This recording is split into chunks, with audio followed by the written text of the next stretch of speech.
Next हम ले रहे हैं अपना topic invertible and non invertible systems. देखिए ये जो टॉपिक है नॉर्मली स्टूडेंट्स इसको थोड़ा लाइटली लेकर चलते हैं, मतलब ठीक है एक बार डेफिनेशन समझ गए इन्वर्टिबल नॉन इन्वर्टिबल किसको कहते हैं, उसके बाद ज़्यादा डेप्थ में जाने की कोशिश नहीं करते। यही कुछ टॉपिक्स हैं जिनसे आपको सिग्नल्स में अगर पूरा कॉन्फिडेंस नहीं आ रहा तो ऐसे ही कुछ छोटे छोटे टॉपिक्स होते हैं जिनको आप स्किप कर दें अगर, तो आपको लगता है कुछ छूटा छूटा सा है, कहीं से कोई क्वेश्चन यहीं पर दिख जाएगा आपसे, वो बनेगा नहीं। ठीक है, तो इसलिए हम ऐसे टॉपिक्स को भी हम अच्छे से कवर करना चाहेंगे। और अगर आप जैसे ड्रॉप आउट स्टूडेंट्स हैं, अगर आप पहले दे चुके हैं तो आपको जो चीज़ें जहां पर आप ज़्यादा अपने आप को कंफर्टेबल फील नहीं करते, तो अगर आप रैंक लाने के लिए आप तैयारी कर रहे हैं तो उन चीज़ों पर आपको ज़्यादा एम्फसाइज करना है। ठीक है, तो ये हमारा सिस्टम है invertible and non invertible system. Any system is said to be invertible if a system produces distinct output for distinct inputs, then the system is known as invertible system. मतलब if for distinct input system produces distinct output. ठीक है, invertible system का मतलब हुआ एक ऐसा system जिसमें हम अलग अलग इनपुट्स अप्लाई कर रहे हैं तो हमारे आउटपुट्स भी क्या हो, अलग अलग हो। मतलब किसी भी दो अनइक्वल इनपुट्स के लिए आउटपुट कभी भी सेम नहीं आना चाहिए। ऐसा नहीं होना चाहिए दो इनपुट्स अलग हैं लेकिन उन दोनों के लिए आउटपुट क्या हो, सेम हो। तो इसको आप ऐसे भी समझ सकते हैं कि अगर एक पर्टिकुलर इनपुट के लिए एक पर्टिकुलर आउटपुट आ रहा है, मतलब आप 1-to-1 मैपिंग की बात कर रहे हैं। मतलब जैसे ऐसे समझ सकते हैं आप कि सपोज ये हमारा सेट ऑफ इनपुट है, ये हमारे सेट ऑफ इनपुट्स हैं और यहां पर ये हमारा सेट ऑफ आउटपुट है। ठीक है, ये हमारा आउटपुट है। तो 1-to-1 मैपिंग फॉलो होनी चाहिए, तभी हमारा डिस्टिंक्ट इनपुट के लिए डिस्टिंक्ट आउटपुट प्रोड्यूस होगा। मान लीजिए ये हमारा x1, x2, x3, x4 ऐसे हमारे पास 4 इनपुट्स हैं और y1, y2, y3, y4, y5 ऐसे जितने भी इनपुट्स हैं उतने आउटपुट्स हैं। मान लीजिए 4 इनपुट्स 4 आउटपुट्स। तो अगर हमारा सिस्टम इन्वर्टिबल है तो क्या होना चाहिए, x1 के लिए कोई एक आउटपुट सेलेक्ट होना चाहिए, x2 के लिए कोई दूसरा आउटपुट सेलेक्ट होना चाहिए, x3 के लिए कोई तीसरा आउटपुट सेलेक्ट होना चाहिए और x4 के लिए कोई चौथा आउटपुट सेलेक्ट होना चाहिए। मतलब 1-to-1 मैपिंग फॉलो होनी चाहिए, एक इनपुट के लिए एक ही आउटपुट होना चाहिए, ये आउटपुट किसी दूसरे इनपुट के लिए नहीं होना चाहिए। जैसे अगर हम यहीं पर एक दूसरा डायग्राम बना लें, यहां सपोज ये x1, x2, x3 हैं, ये y1, y2, y3।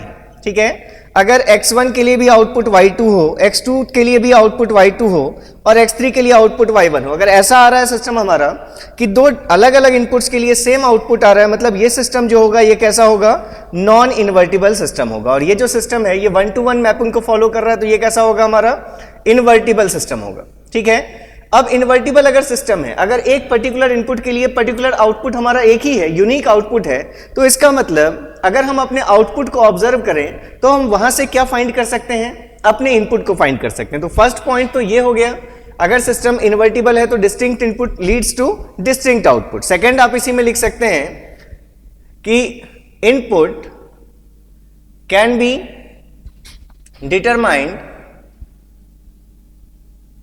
फ्रॉम या बाय ऑब्जर्विंग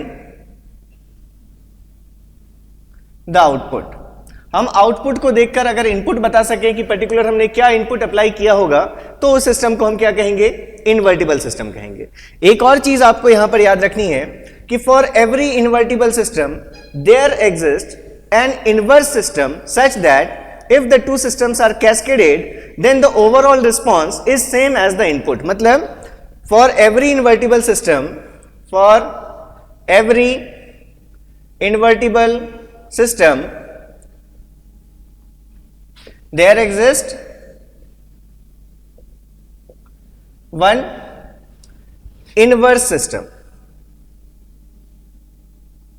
मतलब क्या है इसका, इसको ऐसे समझिए, ये अगर सपोज हमने कहा कि ये सिस्टम है हमारा कोई जो कैसा है, इन्वर्टिबल सिस्टम है। अगर हमने कह दिया कि एक इन्वर्टिबल सिस्टम है, इसमें हम इनपुट अप्लाई कर रहे हैं x ऑफ t या x ऑफ n, कुछ भी हम अप्लाई कर सकते हैं। तो अगर ये सिस्टम इन्वर्टिबल है तो एक इसका क्या एग्जिस्ट करेगा, एक इनवर्स सिस्टम भी एग्जिस्ट करेगा। ये इसका क्या है, इसका इनवर्स सिस्टम है। इन्वर्स सिस्टम ये हमेशा ही एग्जिस्ट करेगा कि अगर ये सिस्टम इन्वर्स सिस्टम ऐसा होगा कि suppose x of t input देने पर अगर सपोज ये आउटपुट yt था, तो ये इन्वर्स सिस्टम ऐसा होगा कि अगर हम इस इन्वर्स सिस्टम को कैस्केड कर दें किसके साथ, इन्वर्टिबल सिस्टम के साथ, तो जो ओवरऑल हमें आउटपुट यहां मिले, सपोज हमने कहा इसको z ऑफ t, तो ये वैल्यू किसके बराबर हो, इनपुट x ऑफ t के बराबर हो। मतलब जो ओवरऑल गेन आप कहें इन दोनों सिस्टम का मिलाकर जो ओवरऑल गेन होना चाहिए, उस गेन की वैल्यू कितनी होनी चाहिए, 1 होनी चाहिए। इसको हम अभी ट्रांसफॉर्म डोमेन में देखेंगे, फॉर एलटीआई सिस्टम देखेंगे तो चीजें आपको ज्यादा क्लियर हो जाएंगी। तो अभी 3 पॉइंट्स आपको जो समझ लेना है। पहली चीज, distinct input leads two distinct output, 1-to-1 mapping. Next, अगर कोई सिस्टम इन्वर्टिबल है तो उसके आउटपुट को देखकर हम इनपुट भी बता सकते हैं। थर्ड, अगर कोई सिस्टम इन्वर्टिबल है तो उसका क्या एग्जिस्ट करेगा, एक इनवर्स सिस्टम एग्जिस्ट करेगा। ठीक है, जैसे मान लीजिए आप एग्जांपल्स की अगर हम बात करें, सपोज हमारे पास y ऑफ t एक सिस्टम है that is 1/2 times x of t। ठीक है, आप इनपुट आउटपुट मैपिंग देख लीजिए। सपोज यहां पर हमने इनपुट ले लिया x ऑफ t और इसके लिए हमने एक टेबल बना लिया y of t that is 1/2 times x of t। अगर हमने x ऑफ t इनपुट की वैल्यू 0 पुट की तो 1/2 इंटू 0 आउटपुट क्या मिला, 0। -1 पुट की तो वैल्यू क्या मिली, वैल्यू हमें आउटपुट की -1/2, +1 पुट किया तो आउटपुट +1/2, 2 पुट किया तो आउटपुट 1, -2 पुट किया तो आउटपुट -1। हम देख रहे हैं इनपुट्स हम अलग अलग दे रहे हैं तो आउटपुट्स भी हमें कैसे मिल रहे हैं, अलग अलग मिल रहे हैं। ये हमारे डिफरेंट इनपुट्स और इसके लिए हमें क्या प्रोड्यूस हो रहा है, यहाँ पर डिफरेंट आउटपुट्स प्रोड्यूस हो रहे हैं। तो इसलिए ये जो सिस्टम होगा, ये सिस्टम कैसा होगा, इन्वर्टिबल होगा। हम डिटेल में देखेंगे कि इसका इन्वर्स सिस्टम कैसा होगा। इसमें इनपुट को यहां से आप डायरेक्टली भी देख सकते हैं, y of t is equals to 1/2 times x of t, तो आप इनपुट भी यहां से डिटरमाइन कर सकते थे। आप क्या कह सकते थे, x of t is equals to 2 times y of t। तो ये सारी चीजें देखकर आप बता सकते हैं कि जो सिस्टम है ये कैसा हमारा, एक इन्वर्टिबल सिस्टम है। ठीक है, अब अगर मान लीजिए होता आपके पास y of t is equals to, हम पहले 1-2 सिंपल एग्जांपल्स लेंगे, फिर हम धीरे धीरे कॉन्सेप्ट्स को इसमें एडअप करते जाएंगे कि किनका इफेक्ट हमारी इन्वर्टिबिलिटी पे होगा, किनका नहीं होगा। जैसे अगर हमने ले लिया y of t is equals to suppose mod of x of t। ठीक है, इनपुट के मॉड के बराबर हमारा आउटपुट है। इसमें चेक कीजिए मैपिंग, तो x ऑफ t के अकॉर्डिंग यहां पर एक टेबल बना लीजिए y ऑफ t की। ठीक है, that is what, mod of x of t। अगर आपने इनपुट 0 पुट किया तो 0 का मॉड क्या होगा, 0 ही होगा। अगर हमने इनपुट -1 पुट किया तो -1 का मैग्नीट्यूड कितना होगा, 1 ही होगा। अगर +1 पुट करें तो भी इसका मैग्नीट्यूड कितना होगा, 1 होगा। अगर हम इनपुट +j पुट करें, j, तो j का मैग्नीट्यूड कितना है, 1। अगर हम -j पुट करें तो मैग्नीट्यूड कितना होगा, 1। तो हम क्या देख रहे हैं, ये चारों अलग अलग इनपुट्स हैं, -1, +1, -j, +j, लेकिन सबके केस में आउटपुट क्या है, सेम है, कितना, 1। तो इसका मतलब different inputs produces same output, therefore this system can not be invertible. मतलब ये जो सिस्टम है हमारा कैसा है, ये नॉन इन्वर्टिबल सिस्टम। ठीक है, एक और एग्जांपल लीजिए। सपोज हमारे पास होता y of t is equals to x square of t, मतलब इनपुट के स्क्वायर से हमें आउटपुट मिल रहा है। फिर से आप देखिए मैपिंग, x ऑफ t आपने लिया और यहां हमने y ऑफ t लिया that is equals to x square of t।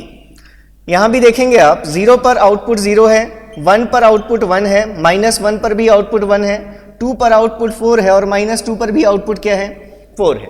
तो एक से ज्यादा इनपुट्स के लिए सेम आउटपुट आ रहा है, एक से ज्यादा इनपुट्स के लिए सेम आउटपुट आ रहा है। तो ये सिस्टम भी कैसा होगा, हमारा नॉन इन्वर्टिबल सिस्टम होगा। ये सिस्टम भी कैसा है, नॉन इन्वर्टिबल सिस्टम है। लेकिन अब अगर यहीं पर हम पावर को चेंज कर दें, अगर हमने क्या ले लिया, y of t is equals to x cube of t। अगर हमने ले लिया y of t is equals to x cube of t, अब इसके लिए अब अगर मैपिंग देखें आप, x ऑफ t की वैल्यू और corresponding y of t that is x cube of t, input का क्यूब लेने से आपको आउटपुट मिलेगा। 0 के लिए आउटपुट 0, -1 के लिए आउटपुट -1, +1 के लिए आउटपुट +1 के लिए आउटपुट +1, -2 के लिए आउटपुट -8, +2 के लिए आउटपुट +8। ऐसे आप कोई भी डिफरेंट इनपुट अगर लेंगे तो आपको क्या दिख रहा है, हर अलग अलग इनपुट के लिए आउटपुट की वैल्यूज क्या है, डिफरेंट है। कोई दो सेम अलग इनपुट के लिए हमारा सेम आउटपुट नहीं आ रहा। मतलब ये जो सिस्टम है, ये सिस्टम कैसा है हमारा, इन्वर्टिबल सिस्टम। ठीक है, तो आपको याद रखना है कि अगर y ऑफ t या y ऑफ n हो और x to the power n t हो, ठीक है। तो ये सिस्टम हमारा दो केसेस हैं, it is invertible if n is equals to odd and it is non-invertible if n is equals to even। जैसे हमने देखा इवन पावर लिया स्क्वायर ऑफ t, तो ये सिस्टम कैसा था, नॉन इन्वर्टिबल था, एक से ज्यादा इनपुट्स के लिए सेम आउटपुट आ रहे थे। लेकिन अगर हमने पावर ऑड लिया तो क्या दिख रहा है हमें, ये सिस्टम कैसा है, इन्वर्टिबल है। तो जो अगर y ऑफ t और x ऑफ t n के पावर के फॉर्म में अगर आपको गिवन है, x के पावर के फॉर्म में, तो पावर अगर ऑड होगा तो सिस्टम इन्वर्टिबल होगा, पावर अगर इवन होगा तो सिस्टम क्या होगा, नॉन इन्वर्टिबल होगा। चलिए अब अगर हम इन्वर्टिबल LTI सिस्टम्स की अगर हम बात करें, अभी हमने LTI सिस्टम्स देख लिए जो सिस्टम्स लीनियर भी हैं और टाइम इनवेरिएंट भी हैं। अब अगर उनमें से हमें देखना है कि इन्वर्टिबल LTI सिस्टम्स की क्या प्रॉपर्टीज होती हैं, तो देखिए यहां से सपोज ये हमारे पास एक इन्वर्टिबल LTI सिस्टम है, इन्वर्टिबल LTI सिस्टम है। तो LTI सिस्टम अगर है तो क्या होगा इसके केस में, इसका कुछ इंपल्स रिस्पॉन्स होगा HT, या फिर हम कहें कि कुछ टाइम डोमेन में अगर डिस्क्रीट है तो इंपल्स रिस्पॉन्स क्या होगा, HN होगा। हम सपोज यहां से इनपुट अप्लाई कर रहे हैं XT, या फिर हम इनपुट क्या अप्लाई कर सकते हैं XN। आउटपुट जो होगा इस सिस्टम का वो क्या होगा, या तो हम कहें टाइम डोमेन में कंटिन्यूअस अगर है तो YT या फिर Y ऑफ N होगा, ठीक है। इसी के लिए अगर हम लैप्लास लिख लेते तो ये क्या होता है, XT का Laplace X of S, XN के लिए Z ट्रांसफॉर्म लेते डिस्क्रीट के केस में तो क्या लिखते हैं हम, X ऑफ Z। HN के लिए क्या लिखते हैं हम, HT के लिए H ऑफ S लिखते, HN के लिए क्या लिखते, H ऑफ Z लिखते। YT के लिए Y ऑफ S से लैप्लास लिखते, YN के लिए Z transform Y of Z लिखते। डिस्क्रीट के केस में Z ट्रांसफॉर्म, कंटिन्यूअस के केस में लैप्लास ट्रांसफॉर्म यूज अगर हम करें। अब अगर ये सिस्टम इन्वर्टिबल है तो क्या एग्जिस्ट करेगा, इसका एक इनवर्स सिस्टम एग्जिस्ट करेगा। तो अगर हमने मान लिया कि ये इसका एक इनवर्स सिस्टम है, अगर ये इनवर्स सिस्टम एग्जिस्ट करेगा तो इसके लिए जो इसका इंपल्स रिस्पॉन्स होगा, ये क्या हमारा इनवर्स सिस्टम, इनवर्स सिस्टम। तो इसके लिए अगर सपोज हमने इंपल्स रिस्पॉन्स को H इनवर्स ऑफ T कहा या फिर H इनवर्स ऑफ N का, ठीक है। टाइम डोमेन में, फ्रीक्वेंसी डोमेन में अगर हम बात करें तो इसको हम H इनवर्स ऑफ S या फिर H इनवर्स ऑफ Z लिख दिया हमने, ठीक है। अब इस सिस्टम में इनपुट अगर हम क्या लिया हमने, YT या YN इनपुट हैं, इसके लिए सपोज जो सिस्टम आउटपुट प्रोड्यूस कर रहा है अगर वो क्या है, ZT है या फिर क्या है, ZT या फिर हमने मान लिया Z ऑफ N है, ZT या फिर Z ऑफ N है, अगर ये हमारा ये आउटपुट है, ठीक है। तो फिर से अब अगर आप देखें तो ZT या ZN, अब अगर ये सिस्टम इनवर्स सिस्टम है तो इसका मतलब क्या होगा, अगर हमने X ऑफ T दिया था, यहां पर उसके लिए कुछ आउटपुट आया, फिर उसको हमने इनवर्स सिस्टम से पास कर दिया, तो हमारा जो आउटपुट होना चाहिए ZT ये किसके बराबर होना चाहिए, जो हमारा प्रायर इनपुट था, जो हमारा ओवरऑल इनपुट था X ऑफ T, हमेशा इसका आउटपुट क्या होना चाहिए, उस X ऑफ T के बराबर होना चाहिए। या डिस्क्रीट के केस में देखें तो ये आउटपुट क्या होना चाहिए, X ऑफ N के बराबर होना चाहिए। क्लियर है इतनी चीज। अब आप जानते हैं कि अगर हम इस सिस्टम को लें तो इस सिस्टम के लिए अगर हम टाइम डोमेन में लिखते हैं तो टाइम डोमेन में हम इसका आउटपुट कैसे लिखते हैं, y of t is equals to क्या लिखते हैं आप, input convolved with impulse response that is h of t।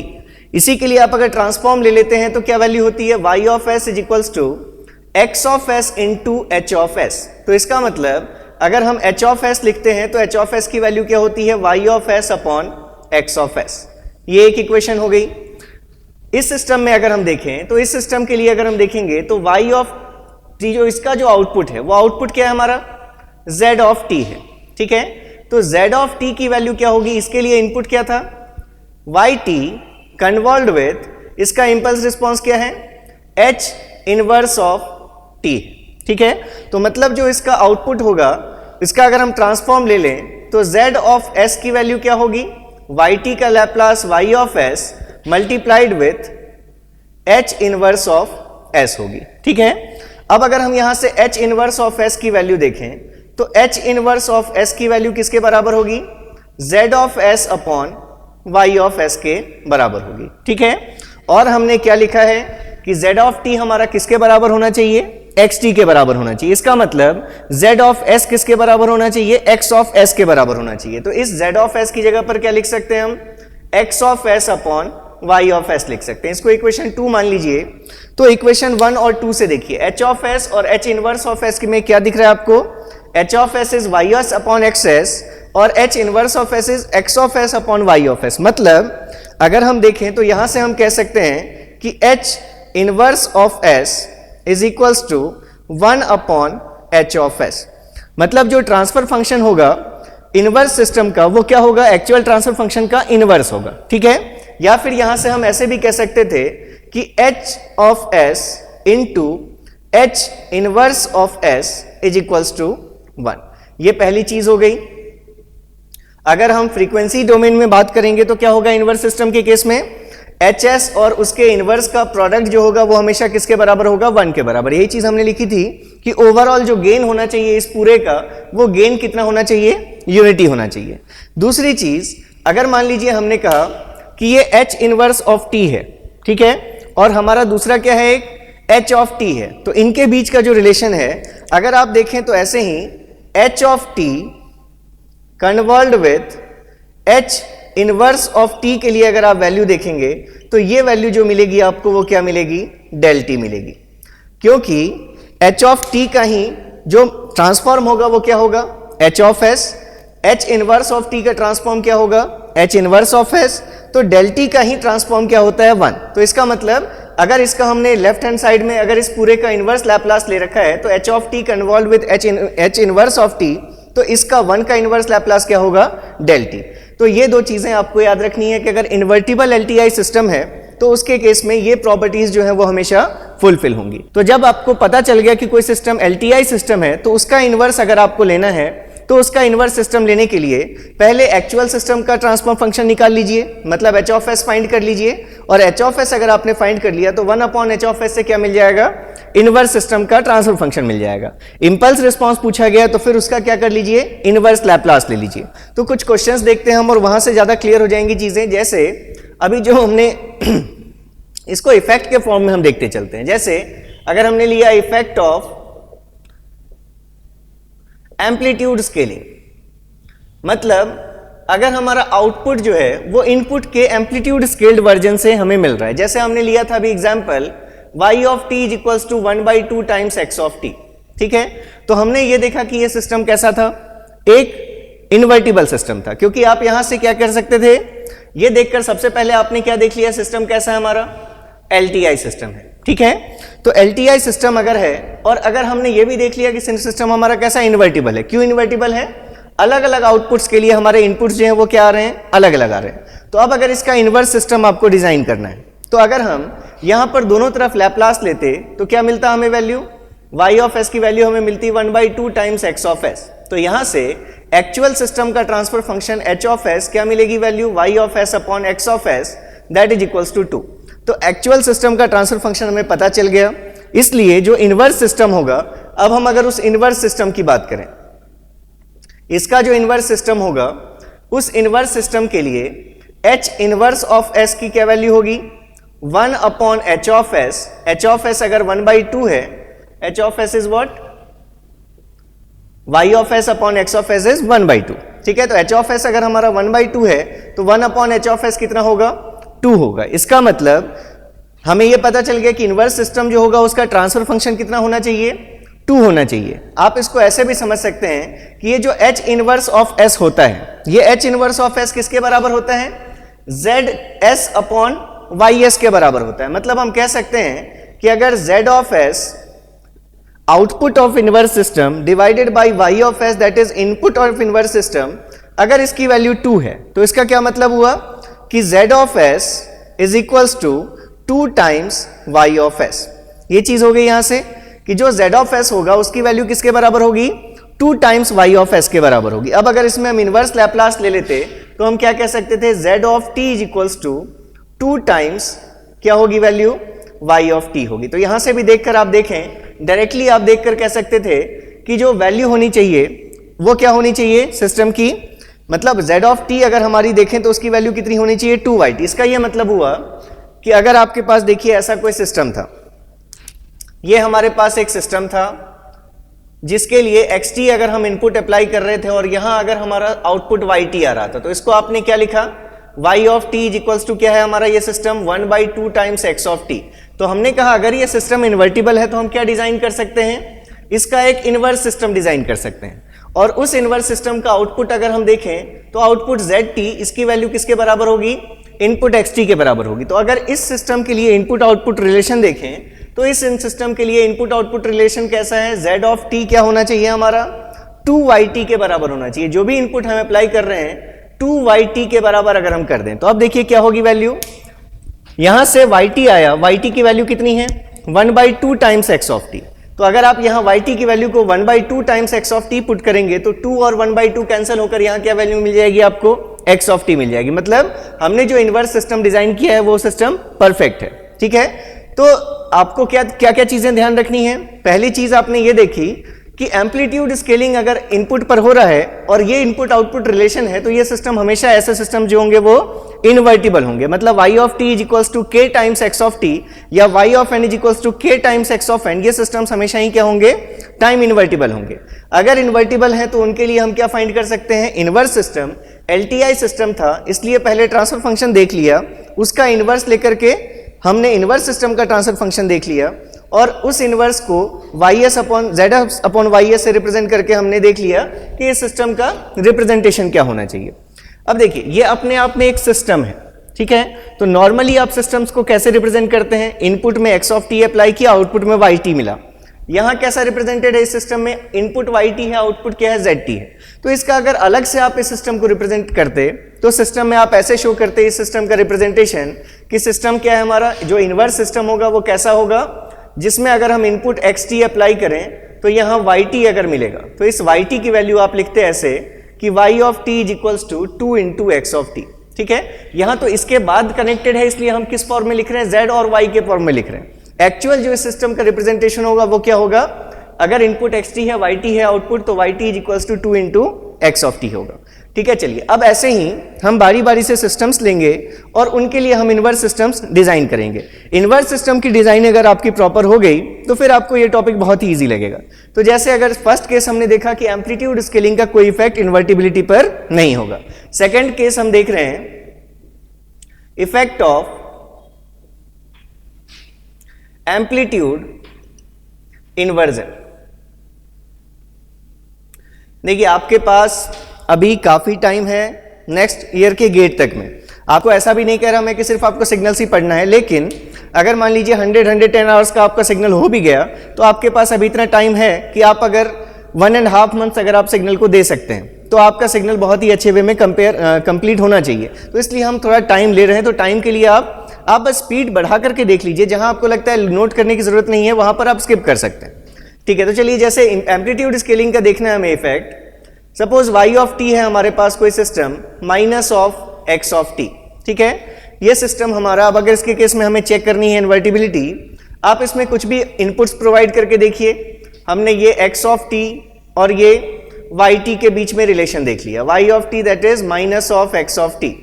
0 पर आउटपुट 0, 1 पर आउटपुट -1, 2 पर आउटपुट -2, -1 पर आउटपुट +1, -2 पर आउटपुट -2। हर केस में क्या दिख रहा है, अलग अलग इनपुट्स अप्लाई कर रहे हैं, अलग अलग आउटपुट्स आ रहे हैं। ठीक है, मतलब सिस्टम कैसा है हमारा, invertible. Different inputs produces different outputs, therefore system is invertible.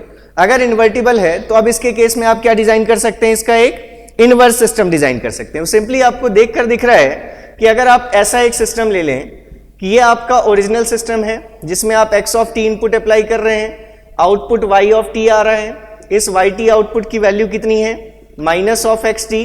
तो अगर इसके साथ आप एक सिंपल एक ऐसा सिस्टम ले लें जिसके लिए आउटपुट अगर हम z ऑफ t से लिख रहे हैं, ये zt हमें किसके बराबर चाहिए, xt के बराबर चाहिए। यहां yt आ गया, yt की वैल्यू किसके बराबर है, माइनस ऑफ xt के बराबर है, और हमें यहां क्या चाहिए, x ऑफ t चाहिए। तो सिंपली आप यहां z ऑफ t की वैल्यू को अगर ऐसे लिख लें माइनस ऑफ yt, तो yt की जगह जब आप पुट करेंगे माइनस ऑफ xt, तो माइनस ऑफ xt आपको क्या चीज मिल जाएगी, z ऑफ t मिल जाएगी, मतलब x ऑफ t मिल जाएगा। तो इसलिए ये इसका इनवर्स सिस्टम है। अब ये LTI सिस्टम नहीं था इसलिए देखिए वैसे भी अगर आप देखें तो LTI सिस्टम भी है, अगर आप यहां से नहीं करके अगर आप चाहते तो लैपलास लेकर भी कर सकते थे। कैसे कर सकते थे? आप लिखते y of t is equals to, अगर गिवन है आपको तो y of s is equals to minus of x of s, या फिर h ऑफ s की वैल्यू आपने देख ली जो किसके बराबर होती है, ys अपॉन xs के बराबर होती है, तो ये वैल्यू कितनी आई? -1। तो इसलिए अगर इसका इनवर्स भी हम देखेंगे तो s इनवर्स ऑफ s जिसकी वैल्यू किसके बराबर होती है? z of s upon y of s के बराबर, ये वैल्यू कितनी होगी? -1 का इनवर्स भी लेंगे, 1 अपॉन -1 भी करेंगे तो क्या वैल्यू मिलेगी आपको? -1। मतलब यहां से अगर आप देखते तो आप कहते कि output z of s is equals to minus of y of s। Inverse Laplace ले लेते तो क्या मिल जाती value? z of t is equals to minus of y of t।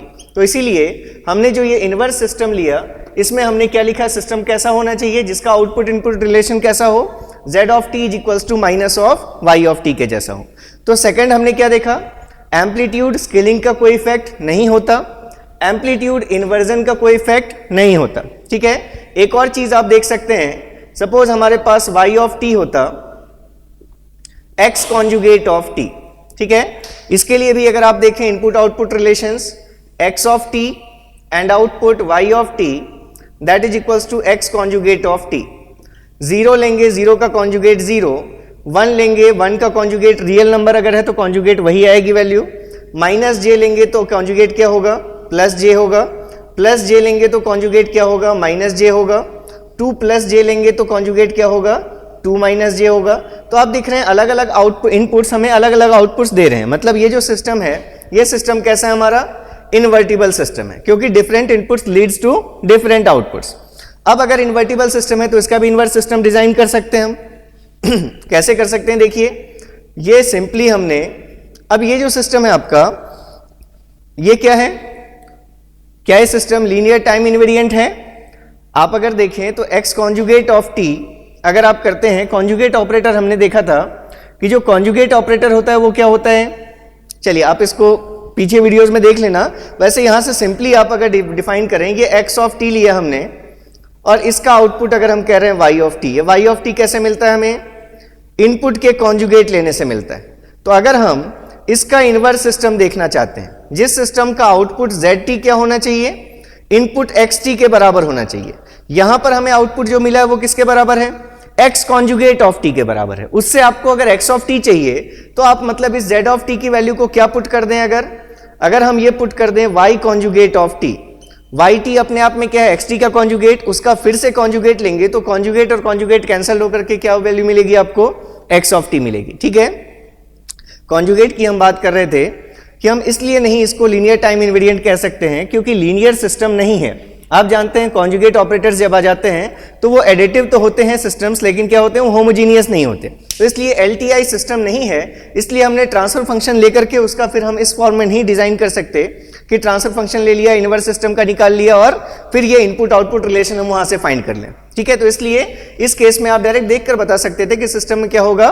Conjugate लेने से हमें इनवर्स सिस्टम मिल जाएगा। ठीक है, तो हम कुछ और प्रॉब्लम्स करेंगे इस पर। और अभी हमने किस किस का इफेक्ट देख लिया? एम्पलीट्यूड स्केलिंग का कोई इफेक्ट नहीं है। इनपुट में अगर एम्पलीट्यूड स्केलिंग से आउटपुट मिल रहा है तो सिस्टम इन्वर्टिबल होगा। इनपुट के एम्पलीट्यूड इन्वर्जन से अगर हमें आउटपुट मिल रहा है तो भी सिस्टम जो होगा वो इन्वर्टिबल होगा। तो अभी हमने देख लिया कि अगर हमारा आउटपुट इनपुट पर एम्पलीट्यूड स्केलिंग से मिलता है या एम्पलीट्यूड इन्वर्जन से मिलता है तो उसका टाइम इन्वर्टिबिलिटी पर कोई इफेक्ट नहीं होगा, सिस्टम टाइम इन्वर्टिबल होगा। थर्ड केस अगर हम देखें, effect of time reversal,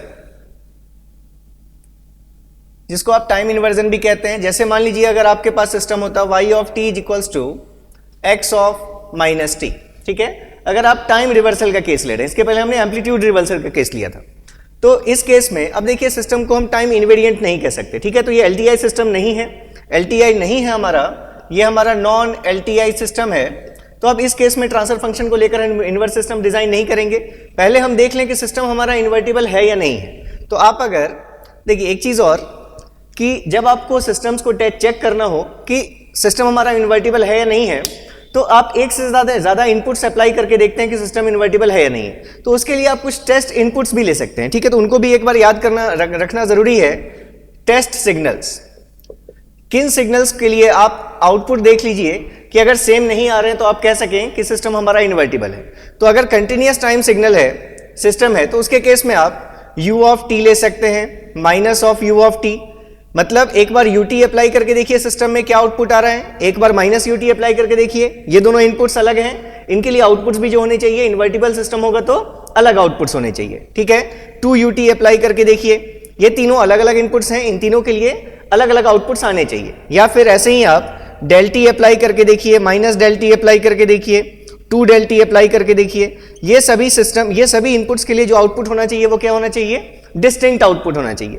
discrete के केस में अगर आप डील कर रहे हैं तो u of n minus of u of n, 2u of n, del of n minus of del of n and 2 del of n, ये सभी इनपुट डिफरेंट हैं तो इनके लिए आउटपुट भी हमारे डिफरेंट होने चाहिए। तो जैसे अब अगर हमारे पास ये रिलेशन, ठीक है, अगर आपने del ऑफ t अप्लाई करके देखा, ठीक है, तो यहां से अगर हम आउटपुट देखें, अगर हमारा जो इनपुट है वो क्या है, अगर del ऑफ t है, मान लीजिए ये हमने इनपुट और आउटपुट के लिए अगर हमने देखा आउटपुट y ऑफ t, अगर हम कोई कांस्टेंट लेते तो कांस्टेंट तो कैसा होता है, t is equals to minus infinity to plus infinity, value कितनी होगी 2, तो उसके लिए अगर हम टाइम रिवर्सल भी लेंगे तो आउटपुट क्या मिलेगा 2 मिलेगा, 5 लेंगे तो आउटपुट भी क्या मिलेगा 5 मिलेगा।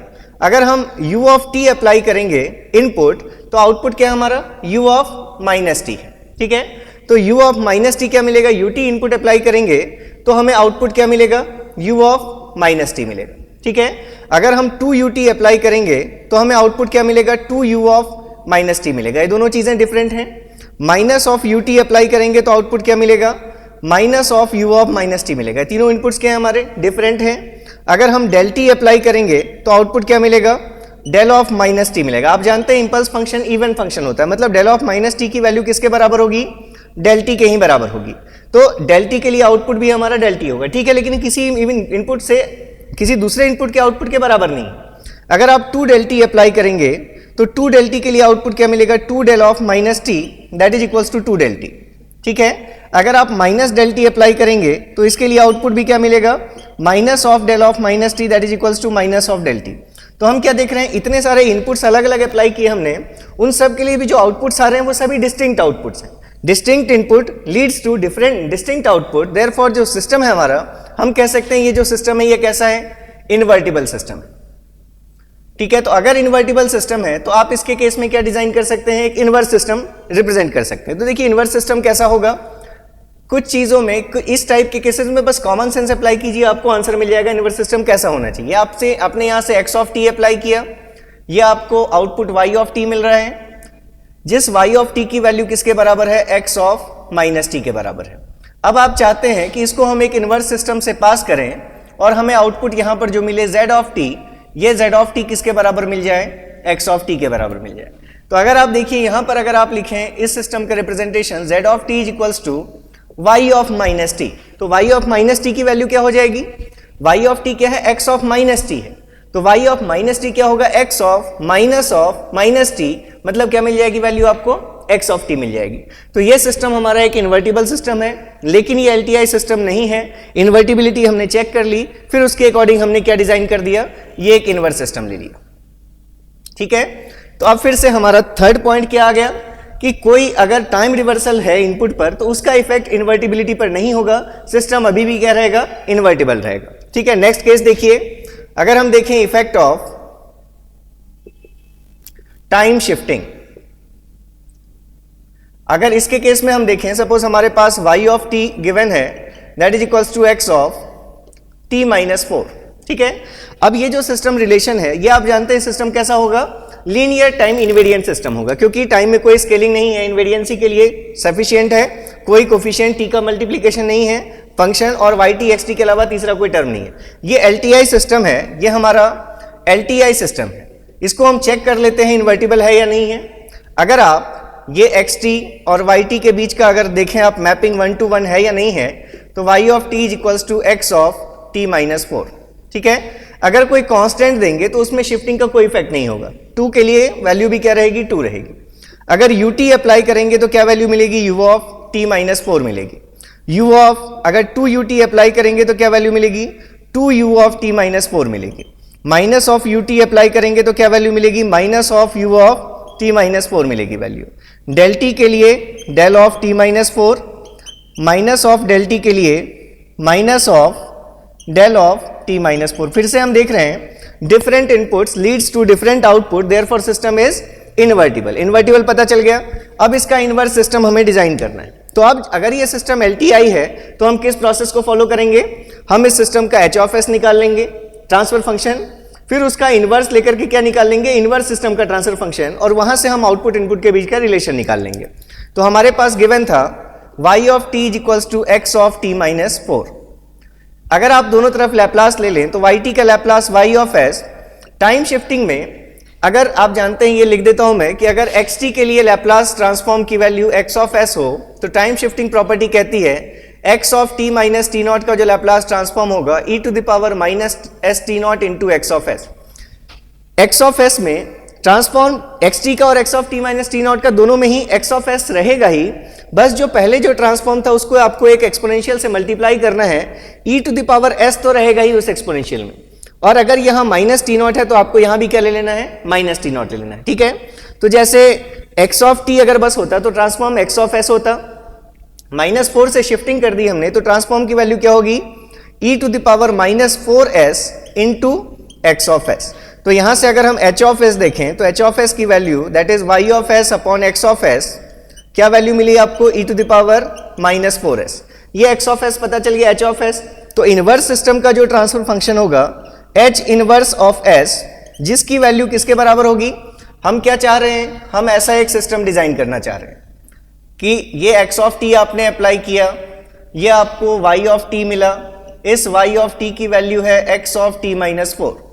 अब हम चाहते हैं इसका इनवर्स सिस्टम डिजाइन करना। ये हम क्या लेना चाह रहे हैं, ये इसका हम इनवर्स सिस्टम ले रहे हैं।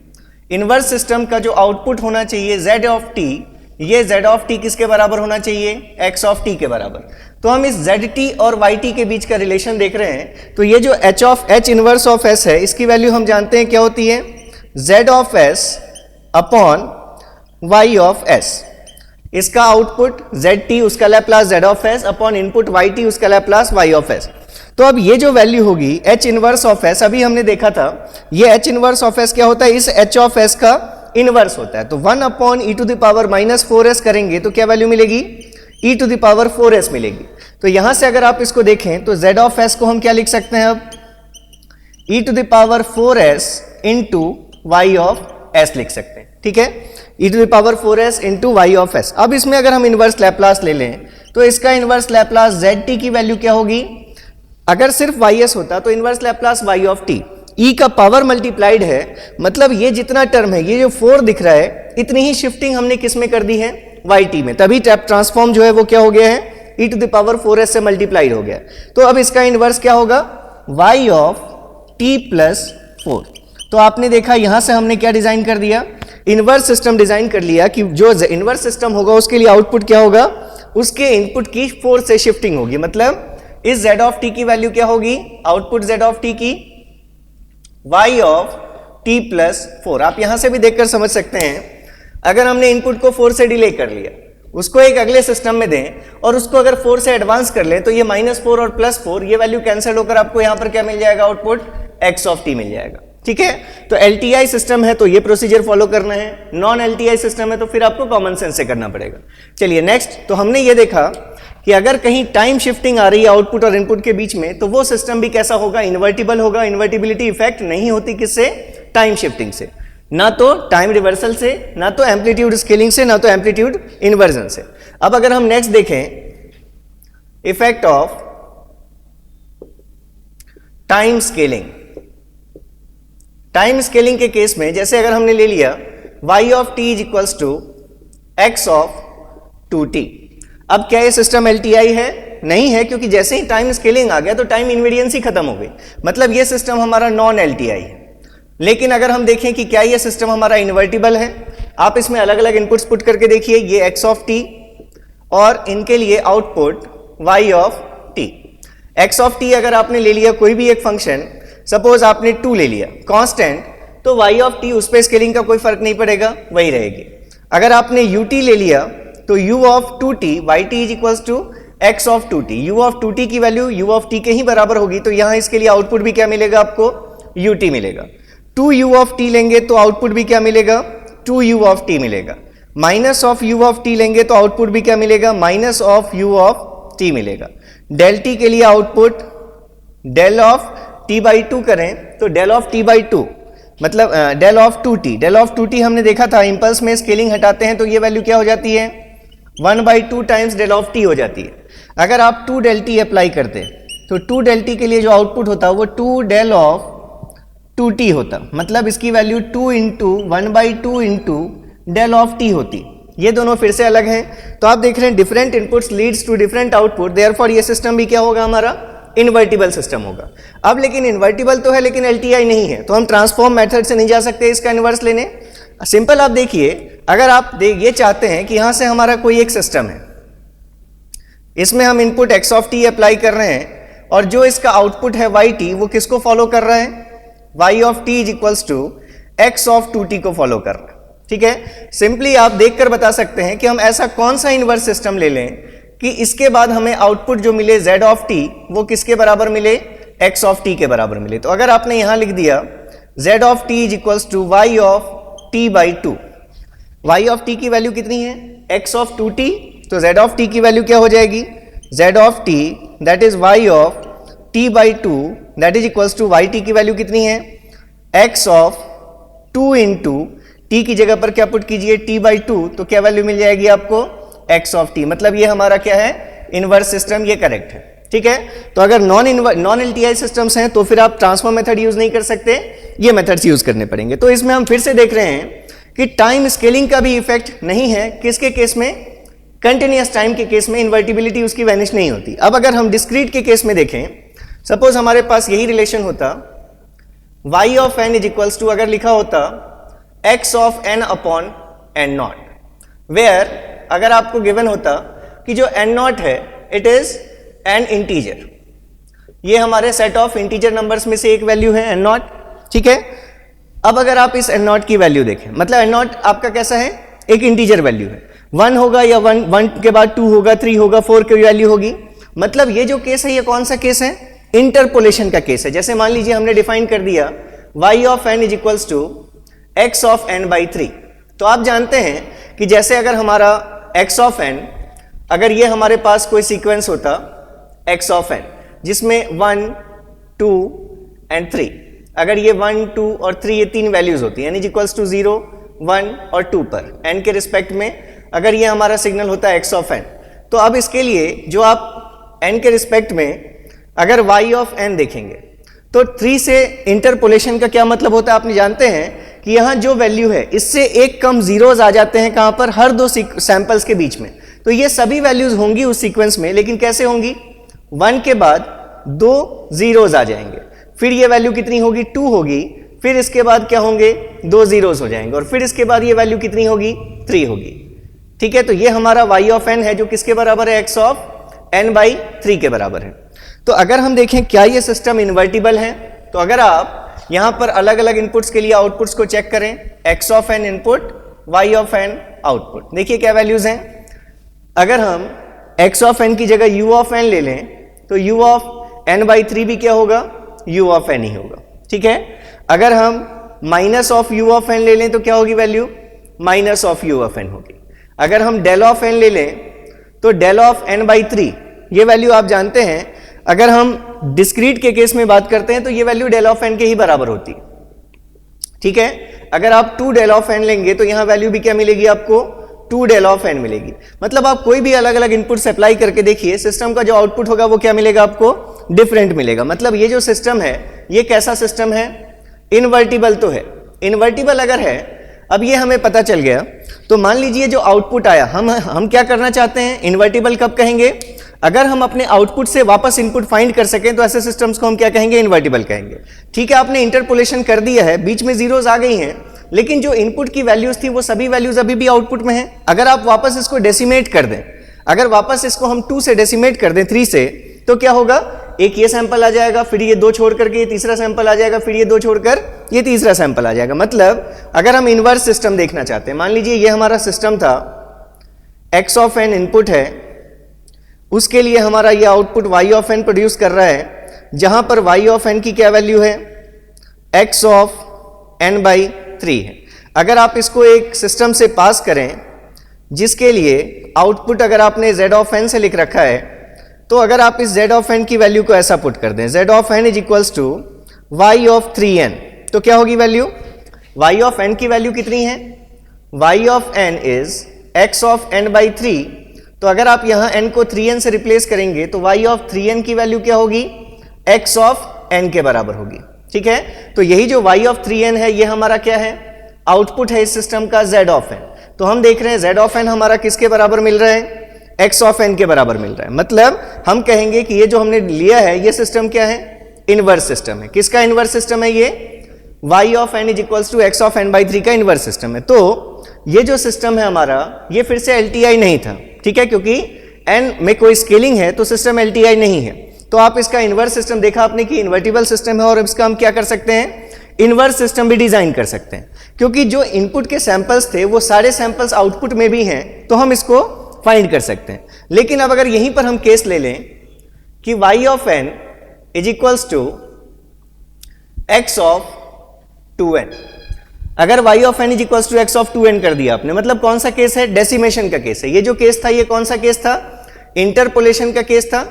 इंटरपोलेशन के केस में आपने देखा इन्वर्टिबिलिटी जो है वो सस्टेन करती है। लेकिन अगर हम डेसिमेशन के केस में देखें, अब अगर ये आपका x ऑफ n है, अगर आप x ऑफ 2n करेंगे तो आपको कौन कौन सी वैल्यूज मिलेंगी, 1 और 3 मिलेगी। जो बीच की ये वैल्यू 3, 2 इसको आपने हटा दिया, अब ये आपके आउटपुट में है ही नहीं। अगर आपके आउटपुट में नहीं है तो वापस जब आप आउटपुट से इनपुट देखना चाहेंगे तो इस सैंपल को रिकवर करने का आपके पास कोई मेथड नहीं है। मतलब अब ये जो सिस्टम होगा, ये system, this system is no more invertible, क्योंकि इसके जो सैंपल्स हैं वो लॉस्ट हो गए, वो वापस आप रिकवर नहीं कर सकते। तो इसलिए ये जो सिस्टम है ये कैसा है, नॉन इन्वर्टिबल। ये समझ रहे हैं क्या बोल रहा हूं मैं। अगर हमने मान लिया कि x ऑफ n हमारा सैंपल होता जिसमें वैल्यूज होती 1, 2, 3, 4, 5, 6, ठीक है, ये हमारे 1 पर ओरिजिन है, तो आप अगर x ऑफ 2n फाइंड करते तो क्या क्या वैल्यूज आती वहां पर, 1, 3 एंड 5, ये 3 ही वैल्यूज आती, 2, 4 और 6 ये वैल्यूज हट जाती। अब अगर इस आउटपुट को, ये हमारा आउटपुट होता y ऑफ n होता, ठीक है। अब इसको देख करके अगर आपको इनपुट अपना बताना है कि क्या रहा होगा, तो इनपुट में तो ये 2, 4 और 6 वैल्यूज है ही नहीं, तो आप कैसे बता सकते हैं, नहीं बता सकते। इंटरपोलेशन में बता सकते थे क्योंकि सारी वैल्यूज कैरीड आउट हुई थी, तो इनमें से हम जो सैंपल्स थे उनको हमने वापस रिकवर कर लिया। यहां आप रिकवर नहीं कर सकते, तो इसलिए ये जो सिस्टम है ये कैसा है हमारा, नॉन इन्वर्टिबल सिस्टम है। तो आपको क्या याद रखना है, in case of discrete time systems interpolation अगर है तो इन्वर्टिबल होगा, लेकिन डेसिमेशन अगर है तो सिस्टम इन्वर्टिबल नहीं होगा। मतलब if x of y of n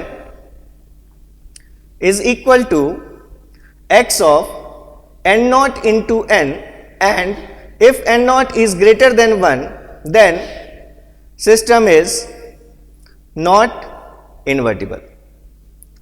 ठीक है, तो अभी तक हमने क्या क्या देख लिया, देखिए एम्पलीट्यूड स्केलिंग का कोई इफेक्ट नहीं, सिस्टम इन्वर्टिबल रहेगा।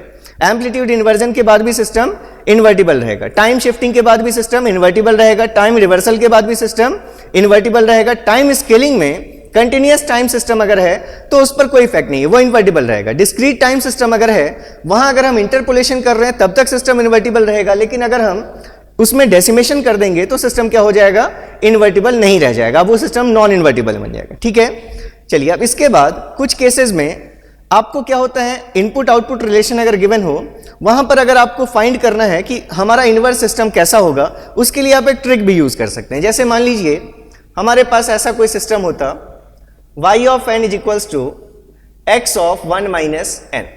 सबसे पहले बताइए क्या यह सिस्टम LTI है। जैसे ही आपको n में स्केलिंग दिख गई, माइनस से मल्टीप्लाइड है, मतलब यह सिस्टम नॉन LTI सिस्टम है। ठीक है, अब इस सिस्टम की इन्वर्टिबिलिटी अगर हम चेक करें तो हम देख रहे हैं टाइम शिफ्टिंग, मतलब टाइम शिफ्टिंग है और टाइम रिवर्सल है, तो हम इतना तो कह सकते हैं कि सिस्टम इन्वर्टिबल होगा। फिर भी आप चेक करना चाहते हैं तो देख लीजिए चेक करके, x of n, y of n। x of n अगर डेल ऑफ n देंगे तो आउटपुट क्या मिलेगा, y ऑफ, मतलब जो x ऑफ n के लिए आउटपुट क्या मिलेगा, डेल ऑफ 1 माइनस n। मतलब ये इंपल्स कहां पर एग्जिस्ट करेगा, जहां ये ब्रैकेट के अंदर की चीज 0 हो जाए, मतलब n इज इक्वल्स टू 1 पर एग्जिस्ट करेगा। ठीक है, अगर आप यहां से देखें 2 del n अगर हम इनपुट देते तो आउटपुट भी क्या होता है 2 del of 1 minus n। अभी भी इंपल्स हमारा कहां एग्जिस्ट करेगा n इक्वल्स टू 1 पर, लेकिन अब उसकी वैल्यू कितनी होगी, एरिया उसके अंदर का डिस्क्रीट है तो वैल्यू की बात कर सकते हैं, वैल्यू कितनी होगी 2 होगी वैल्यू, ठीक है। ऐसे ही आप डिफरेंट इनपुट्स अप्लाई करके देखिए, u ऑफ n के लिए जो सिस्टम का आउटपुट होगा वो u ऑफ 1 minus n। आप जानते हैं ये सिग्नल कहां से कहां तक एग्जिस्ट करता है, from minus infinity two plus 1। u of minus n plus 1 है, मतलब माइनस इंफिनिटी से लेकर प्लस 1 तक एग्जिस्ट करेगा। अगर आप minus of u of n apply करते तो minus of u of 1 minus n मिलती वैल्यू। ये भी सिस्टम सिग्नल अप्लाई एग्जिस्ट करता from minus infinity two plus 1, लेकिन अब सारे सैंपल्स की वैल्यू कितनी होती, -1। तो आप देख रहे हैं डिफरेंट इनपुट्स के लिए आउटपुट डिफरेंट है, तो सिस्टम क्या होगा, इन्वर्टिबल होगा। वैसे भी आपको एग्जाम में अगर आता तो इतना चेक करने की जरूरत नहीं है, इतनी चीजें इसीलिए हम डिस्कस कर रहे हैं। आपने देखा आउटपुट इनपुट के बीच का रिलेशन क्या है, हमें सिर्फ एक रिवर्सल लिया हमने टाइम में और शिफ्टिंग लिए, तो रिवर्सल और शिफ्टिंग से हमारी इन्वर्टिबिलिटी पे फर्क नहीं पड़ता, सिस्टम क्या रहेगा, इन्वर्टिबल रहेगा। तो ये तो चेक करने की जरूरत नहीं है, आप देखकर बता सकते थे सिस्टम इन्वर्टिबल होगा। अब अगर हमें इसका इनवर्स सिस्टम डिजाइन करना है तो देखिए हम क्या चाहते हैं, फिर से ये हमारे पास एक सिस्टम है और हम इसका इनवर्स सिस्टम डिजाइन करना चाहते हैं, सच दैट यहां से अगर हम input x of n apply कर रहे हैं तो यहां जो आउटपुट हमें z ऑफ n मिले, ये z ऑफ n किसके बराबर हो, x ऑफ n के बराबर हो। ये सिस्टम का आउटपुट y ऑफ n है, जो y ऑफ n हमें कैसे मिल रहा है, x ऑफ 1 minus n से मिल रहा है, ठीक है। तो देखिए ऐसे केसेस में अगर आप देखें तो ऐसे केसेस में हम क्या करेंगे, हमारे पास y ऑफ n रिलेशन क्या गिवन है, x ऑफ 1 minus n। तो सबसे पहले आप ऐसे ऑपरेशंस लगाना शुरू कीजिए कि यहां पर आपका क्या आ जाए, x ऑफ ब्रैकेट में सिर्फ क्या चीज रह जाए, n रह जाए। पहले हम देख लेते हैं कि प्रोसीजर क्या है, फिर हम यहां से एक ट्रिक भी देख लेंगे कि जिससे आप इजीली, आपको उतने ऑपरेशन सोचने ना पड़े कि क्या करेंगे तो हमें यहां पर n मिलेगा, ठीक है। लेकिन वैसे भी सोचना बिल्कुल भी टफ नहीं है। आपको जैसे ही दिखा यहां -n है और हमें क्या बनाना है, +n बनाना है। मतलब सबसे पहले अगर हम क्या करें, n को रिप्लेस कर दें किससे, -n से, तो यहां क्या चीज आ जाएगी, y of -n it is equals to x of, आपने सिर्फ n को -n से रिप्लेस किया, ये नहीं कि 1 में भी माइनस साइन लगा दिया, तो ये वैल्यू क्या हो जाएगी, 1 + n हो जाएगी, ठीक है। यहां अब हमारे पास क्या आ गया, n + 1 आ गया, लेकिन हमें क्या चाहिए अंदर, सिर्फ x ऑफ n चाहिए। कैसे मिलेगा, अगर हम n को किससे रिप्लेस कर दें, n -1 से रिप्लेस कर दें अगर, तो -1 और ये +1 कैंसिल होकर यहां क्या चीज बच जाएगी, n बच जाएगी। मतलब अब हम n को किससे रिप्लेस कर दें अगर, n -1 से, तो यहां पर y ऑफ माइनस साइन था और n को हमने किससे रिप्लेस कर दिया, n -1 से, तो अब देखिए यहां पर क्या चीज हो जाएगी, x of 1 + n -1 that is equals to what, x of n। और यहां क्या चीज मिली आपको, y ऑफ, इसको क्या कह सकते हैं हम, माइनस और माइनस प्लस 1 - n कह सकते हैं। तो इसका मतलब अगर हम देखें ये जो हमारा आउटपुट होगा, अगर y ऑफ 1 - n के बराबर अगर हम कर दें तो हमें क्या मिलेगा, सिस्टम का आउटपुट फिर से x ऑफ n मिलेगा। मतलब अगर हम इस z ऑफ n की वैल्यू क्या ले लें, y ऑफ 1 - n ले लें, तो हम देखेंगे कि अगर ये x ऑफ 1 - n हमने लिया और यहाँ z ऑफ n भी अगर हम कैसा ले लें, y ऑफ 1 - n, तो वापस हमें क्या मिल जाएगा, z of n is equals to x of n मिल जाएगा। ये चीज समझ में आ रही है। अब इसको करने के लिए आप एक ट्रिक भी यूज कर सकते हैं, तो ट्रिक नहीं बोलना चाहिए इसको, आप एक मेथड ही समझ लीजिए। जब भी आपके पास कोई रिलेशन गिवन है, हम इसी एग्जांपल को लेकर के यहां पर हम स्टेप्स लिख लेते हैं, उसको आप हर केस में अप्लाई कीजिएगा, ठीक है। तो फर्स्ट स्टेप है, जैसे आपके पास गिवन था y of n is equals to x of 1 - n।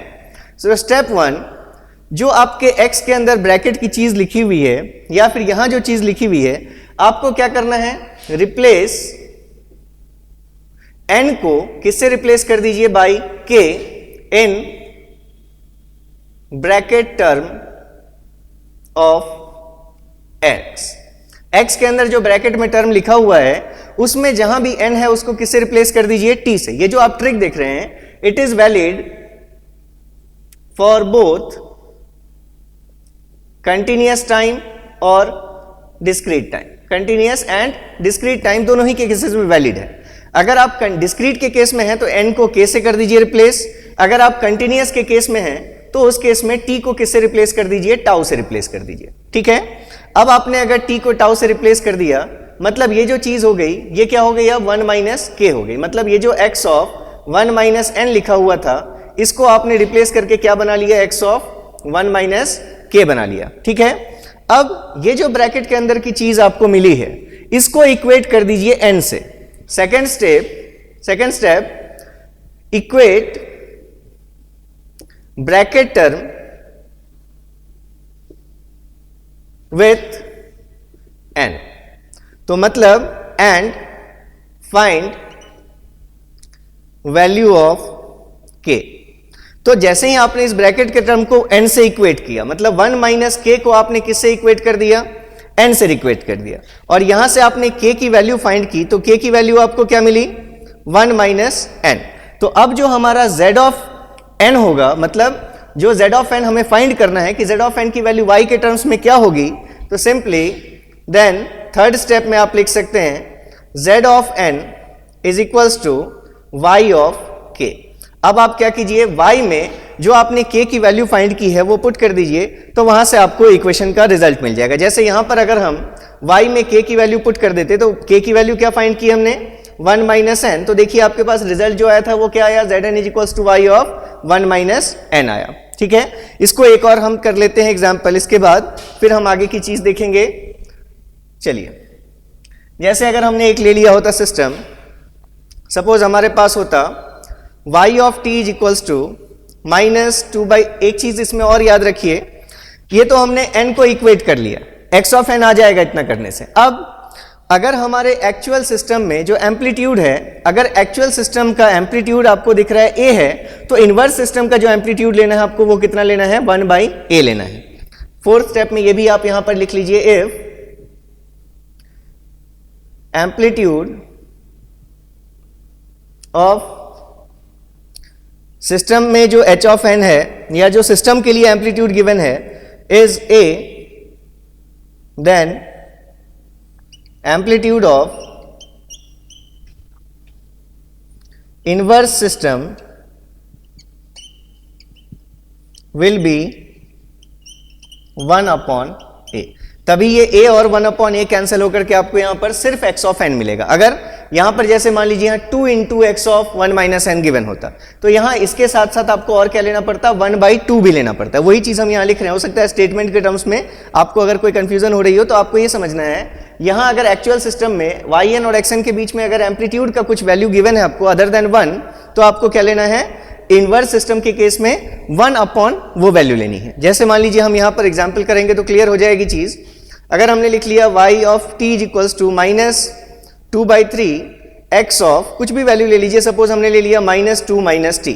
ठीक है, अब अगर इसके लिए हमें इनवर्स सिस्टम देखना होता, देखिए पहले तो हम यहां बात कर लें, एम्पलीट्यूड इन्वर्जन टाइम इन्वर्टिबल रहेगा, एम्पलीट्यूड स्केलिंग टाइम इन्वर्टिबल रहेगा, टाइम में शिफ्टिंग टाइम इन्वर्टिबल रहेगा, टी में स्केलिंग या टी में आपको टाइम इन्वर्जन दिख रहा है तो भी हमारा सिस्टम जो है वो इन्वर्टिबल रहेगा। मतलब इन्वर्टिबिलिटी चेक करने के लिए अगर आ जाता है यही क्वेश्चन, तो अब आप जो इतनी देर हमने जो बात की है उसका ये इफेक्ट है कि अब आपको इसके लिए इन्वर्टिबिलिटी चेक करने की गेट में जरूरत नहीं पड़ती, और विद इन 1 सेकेंड आप आंसर लगा देते कि yes this system is invertible.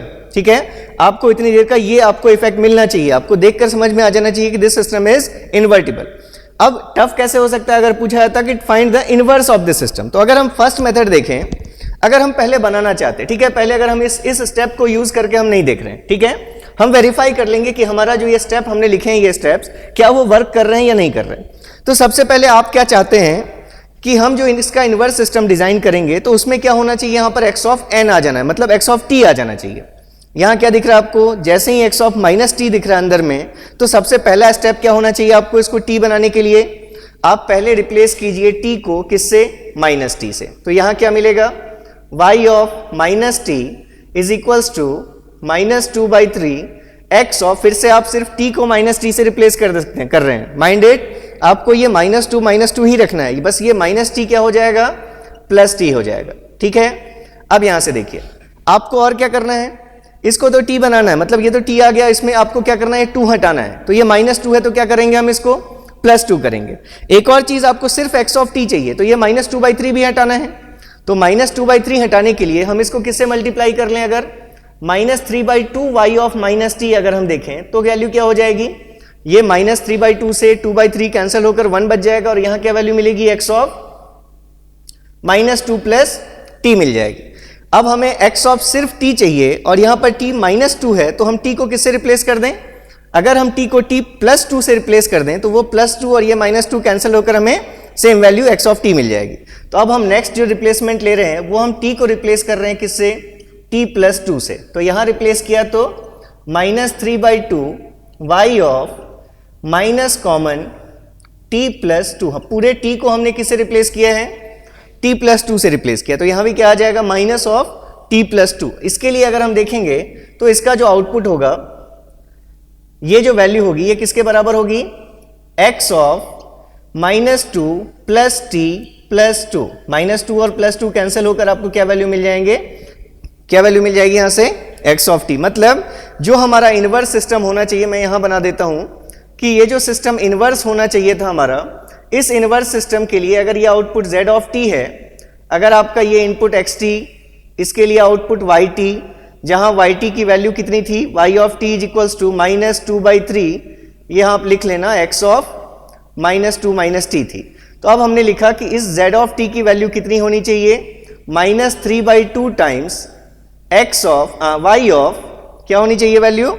y of -t -2 होनी चाहिए। तो हमने xt के इक्वेट करके देख लिया। अब अगर हम इन स्टेप्स को फॉलो करके देखते कि जो हमारा रिजल्ट है वो रिजल्ट हमारा सही आ रहा है या नहीं आ रहा है। तो देखिए, अब अगर हमने देखा, सबसे पहला हमारा स्टेप क्या था? स्टेप 1, n को k से रिप्लेस कीजिए, t है तो टाउ को रिप्लेस कीजिए। किसकी? इस ब्रैकेट के अंदर की जो चीज है, ठीक है।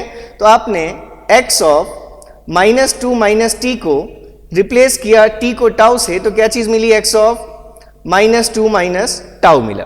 सेकंड स्टेप, ये जो हमारी वैल्यू है, जैसे आप जो वैल्यू आपको मिलती थी यहां पर x ऑफ 1 - k, इस ब्रैकेट के टर्म को चीज को आपको किससे इक्वेट किया था? आपने डिस्क्रीट के केस में n से इक्वेट किया था। ऐसे ही कंटिन्यूअस के केस में इस ब्रैकेट के चीज को आप किससे इक्वेट करेंगे? -2 - टाउ, इसको आप किससे इक्वेट करेंगे? t से इक्वेट करेंगे। और यहां से किसकी वैल्यू फाइंड करेंगे? टाउ की वैल्यू फाइंड करेंगे। तो यहां से टाउ की क्या वैल्यू आ जाती? Tau is equals to -2 - t आ जाती वैल्यू। और जो ये वैल्यू आ गई तो थर्ड स्टेप में डायरेक्टली आप लिख देते कि z ऑफ t की जो वैल्यू होगी वो y में ये वैल्यू पुट कर दीजिए, y of tau that is y of -2 - t, तो ये आपको वैल्यू मिल जाएगी। तीसरी चीज, अगर कोई यहां पर आपको दिख रहा है कि एम्पलीट्यूड -2/3 है, तो हमें इसका एम्पलीट्यूड क्या लेना है? इसका इनवर्स, मतलब -3/2 लेना है। तो देखिए अब यही रिजल्ट आ रहा है आपका, -3/2 और y of -2 - t, -3/2 y of -t - 2, ठीक है। तो मतलब जो हमने ये स्टेप्स लिखे हैं ये हमारे वर्किंग हैं। आप इन स्टेप्स को फॉलो करके किसी भी सिस्टम के लिए इनवर्स की वैल्यू फाइंड कर सकते हैं। मतलब अगर आपको इनपुट आउटपुट रिलेशन गिवन है, वहां से अगर आप देखना चाहते हैं इनवर्स सिस्टम के लिए इनपुट आउटपुट रिलेशन कैसा होना चाहिए, तो इन स्टेप्स को यूज करके आप वो वैल्यू फाइंड कर सकते हैं। तो कुछ क्वेश्चंस और देखते हैं हम। अभी तक आपको नॉर्मल इनपुट आउटपुट रिलेशन को देखकर सिस्टम को इन्वर्टिबिलिटी उसकी जज करना आपको पता चल जाना चाहिए कि हम देखकर बता सकें कि सिस्टम हमारा इन्वर्टिबल है या नहीं है।